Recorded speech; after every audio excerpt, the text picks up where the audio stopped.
పూరా local. Hi hello నమస్తే, welcome to పూరా లోకల్.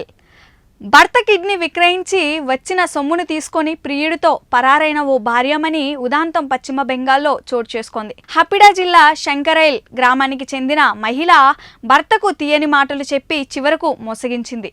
అన్ని కుటుంబాల మాదిరిగానే వారికి కూడా ఆర్థిక ఇబ్బందులున్నాయి. వాటి నుంచి బయటపడాలంటే కిడ్నీని విక్రయించాలని భర్తకు చెప్పి చూసింది. వచ్చిన సొమ్మును బ్యాంక్లో వేసుకుంటే కుమార్తె చదువులు పెళ్లిళ్ళకి సమస్యలు ఉండవని నచ్చజెప్పింది. నిజమే అని నమ్మిన అతడు ఏడాది పాటు వెతికి కిడ్నీ కొనుగోలుదారును పట్టుకున్నాడు. 3 నెలల క్రితం కిడ్నీ అమ్మకం జరిగింది. ఇందుకు 10 లక్షలు తీసుకున్నాడు. అనంతరం భార్య మోసం బయటపడింది. ఈ మొత్తం సొమ్ము తీసుకొని ఆ భార్య ప్రియుడితో పరారైంది. బరాక్పూర్కు చెందిన ఓ పెయింటర్కు ఫేస్బుక్ ద్వారా ఆమెకు పరిచయం ఏర్పడింది. చివరికది ప్రేమగా మారింది. లబోదిబోమన్న ఆ భర్త పోలీసులకు ఫిర్యాదు చేశాడు. బరాక్పూర్లో ఉన్నారని తెలుసుకొని 10 ఏళ్ల కుమార్తె తల్లిదండ్రులు బంధువులను తీసుకొని అక్కడికి వెళ్ళాడు. వారిని చూసి ఇంటి తలుపులు వేసుకున్న ఆమె ఎంతకు తీయలేదు.